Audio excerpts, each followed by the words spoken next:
polls change, but the nature of polling is it changes, and we still have upwards of a month until these caucuses. Why is this one so important? Is it a turning point, do you think? This one's, we'll see if it's a turning point, but this one's important for two reasons. One, we've seen Ben Carson pass Donald Trump in Iowa in previous polls, and then he dropped, and Trump was back in the lead. This one's a little bit different for two reasons. One, Cruz beats Donald Trump, not just in the soft issues that we saw Carson beating him, like cares about you, he has the temperament to be president, that kind of stuff. Cruz actually beats Trump in a few categories that we didn't really expect. He, will deal better with Congress, Iowans said, that he has more experience, that he still cares about you, has the values, but that he would be a better commander-in-chief. And these are much more of the kind of harder, not skills, but harder issues that voters are now looking to Cruz and saying he might be better than Trump in this field. The reason that it might be better, the second reason is that this is a huge jump for Cruz. It's 21 points in a matter of a month and a half or so, and what we're seeing is that when you look at second choices, Donald Trump supporters, a lot of them would go to Cruz if Trump wasn't in the race. When you ask the same question about these Cruz supporters, this surge, not as many go to Trump. They're split between Trump and Carson and some other people. And so the solidification of Cruz as a frontrunner seems to be a little bit more solid than we've seen in the past. What can you generalize about those who back Donald Trump and those who back Ted Cruz? Is it if you were to do a Venn diagram, what's the crossover? Is there much? It used to be easier to do this. When Trump was up against other people, a lot of the analysis, when you look deep into these polls, was you saw that Trump supporters were a little bit less educated, they were a little more working class. Those are gone in this poll for the most part. Trump and Cruz are pretty even on the way that they divide up the people that they're attracting. Cruz just gets more of them.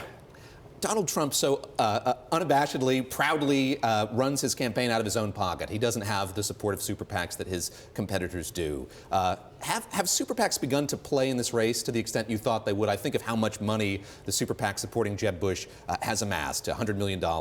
And yet it doesn't seem like we've seen that deployed yet as we might have. Well, they've been deploying a lot of it. It just hasn't been working. They've spent millions of dollars on TV ads. And I think there was a narrative going into this race that super PACs were going to be an unofficial, because legally they can't. We're talking in the billions. Yeah. But the unofficial kind of extension of the campaigns that main campaign operatives were going off to work on these super PACs thinking that they would be able to drive a lot of the conversation from the outside. It just hasn't been happening. I mean, Jeb Bush is the perfect example. They've spent so much money and his numbers have not gone up. In fact, they've gone down. There are a few examples of maybe it working, but there are PACs. My colleague Mike Bender has a piece out about this today. There are some PACs out there who are a little befuddled. They don't know how to spend this money, and some of them are playing the waiting game. They just feel like getting in this race, spending this money now, they might not move the numbers very much, so they're going to hang on to their resources and maybe deploy it at the end when everybody's ready to make up their mind. Let me ask you lastly, obviously focus on Republicans. They have a debate tomorrow night in Las Vegas. You're headed there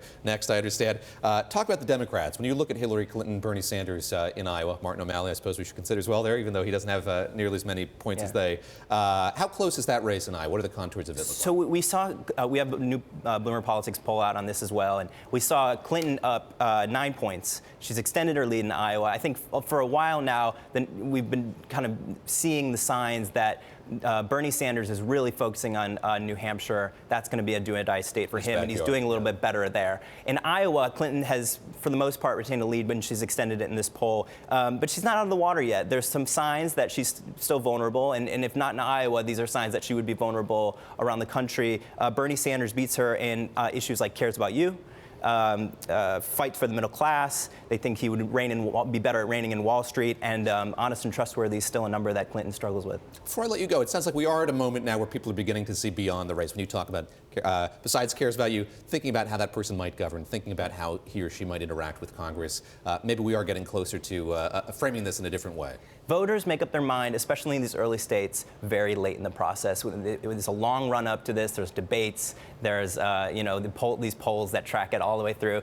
Signs are always the case that Iowans in particular, New Hampshireites in particular, decide in the last week, in the last month. I mean, we haven't, like you said, a month before these folks get to vote, and we could see some movement before then.